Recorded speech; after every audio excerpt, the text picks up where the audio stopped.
if convenience is the reason that she used one phone, I mean, the president's the busiest person in the world, and he manages to preserve all of his emails, and I don't think he has his own server. If she wants somebody to show her how to put 2 email accounts on one phone, I am happy to do it, because even I managed to figure out how to do that.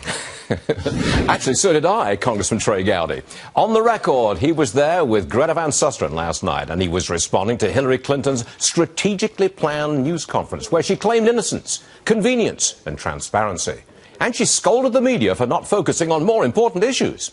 Wait for it. Judge Andrew Napolitano itching to go at it. Welcome, Judge. Good to be with you. We normally start with the market, but today you're up front. There are stories more important than the market on Varney and Company. Oh, yes.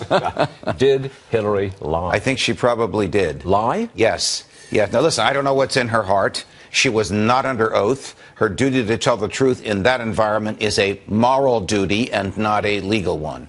But for her to suggest and to state emphatically, she didn't suggest, to state emphatically that she complied with all law is defied by the following. Number one, it is a crime to divert and conceal government records from the government while you are a government employee. She acknowledges that she did that. Her answer is, well, every email that I got came from a government person. And every time I hit reply, it went back to a government person.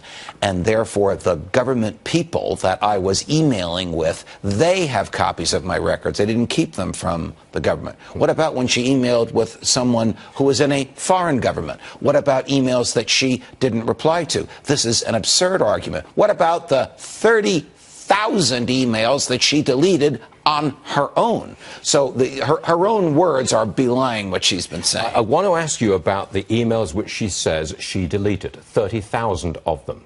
I've talked to a white hat hacker who says, no, they're not gone for good. Correct. You can get them. Correct. Is she not, therefore, in legal jeopardy if somebody did go and get those emails? I expect that Congressman Gowdy and his select committee will subpoena her server.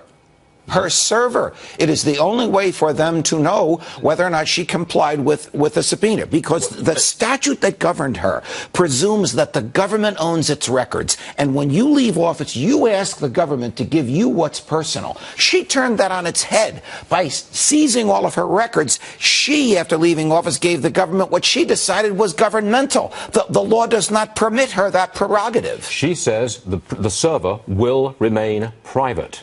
That sets up a direct clash with Trey Gowdy. Absolutely. Absolutely. He would, presumably, his committee would subpoena it, and she'd say no. He'd go to the House of Representatives, where the Republicans have a huge majority. They would enforce the subpoena, and then we have the clash. Then she's got to send lawyers into court to resist that subpoena. Do you remember back in the 1990s, in the Monica Lewinsky scandal, the left said, it's just about sex. That's all it is. It's just sex. Right, That's right, it. Right. Well, what do you remember, Hillary? What difference does it make? Okay, well, You're what already about dead. Couldn't she just say, it's just emails? Everybody's got emails, private emails. It's just emails, and get over it that way. No, because the statute presumes that these emails, which she concealed and diverted from the government for 4 years, are government property. Case closed. Case closed. You have. Now, she says she didn't deal with classified documents.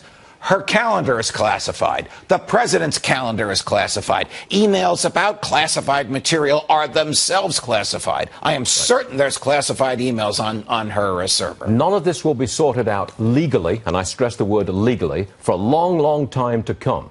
But the country is going to be subjected to endless probes, endless scandals and denials. You know, that's what's going to happen. Mary might be better to weigh in on this than I, but I thought yesterday she made her own situation far worse than if she had said nothing. Her denials were not believable. Her arrogance was palpable. Her misunderstanding of the law was obvious. Okay, before we do this, I've just got to break in for breaking news. This is just coming right at me. The Associated Press has filed a lawsuit against the State Department to force the release of email correspondence and government documents from Hillary Clinton's tenure as Secretary of State. That's an AP report. They've sued the wrong person. The State Department doesn't have that. It's in a barn on her estate in Chappaqua, New York, in a box called the server.